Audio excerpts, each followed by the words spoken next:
Okay, here I am ranting again. Ranting about, this time about fake conservatives, okay?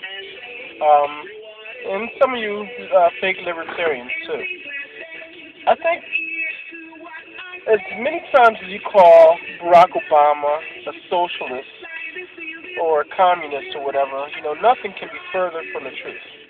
Unless you were talking about corporate socialism, which is corporatism, which is basically the same thing that George Bush Jr. had done. So, therefore, I think, I think some of you conservatives should really love Obama. You should be grateful for Obama. You should be saying, hallelujah, things are not going to change. Obama is not the change that he can believe in. Obama had run on a progressive campaign with a fired up liberal base. And now, and that's the same thing that Bill Clinton did. But the difference is that Bill Clinton did not have the internet to deal with, which energized and galvanized the progressive base. When Bill Clinton sat down with Robert Rubin and also Alan Greenspan, okay, they said, okay, congratulations, you did a good job. My hat's off to you. But let me tell you how things are in real life, okay? You cannot pull that progressive stuff around here. Money rules everything. Cash rules everything in the world around you. Dollar bill, y'all, okay? The banksters are in charge. The mob does not rule, okay? So, this is not a democracy. This is a corporatocracy. And sometimes they throw people little peanuts every now and then. That's what Bill Clinton did at first, to lure people in. And then all of a sudden he came out with all this NAFTA and GATT stuff saying, okay, well, you just need to go to a community college because you need to be competitive. I think I heard my in-laws say something like that, which is, everybody's entitled to their opinion, but I don't think everybody's entitled to their facts.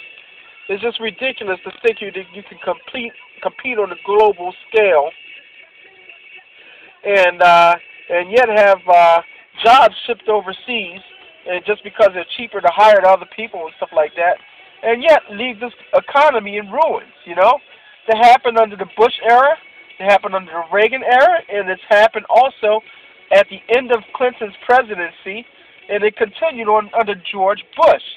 Okay, so Clinton's partly responsible for this economic downturn and demise. And, some of you liberals need to admit that. But as far as you conservatives are concerned, y'all should be grateful for Obama. You think conservatives should be grateful that there's somebody like Barack Obama to continue these economic terrorist policies, okay? You should be grateful that there's somebody like Barack Obama who will continue to expedite these two wars. And also the possibility of going to war with Iran and Pakistan, and also overthrowing a democratic elected government of Zelaya in Honduras. You should be grateful of Barack Obama, expanding the war in Afghanistan, and also creating a war tax. So we don't have any money to pay for this stuff, okay? We do not have any money to pay for this stuff, and they know that because the military-industrial complex is in charge.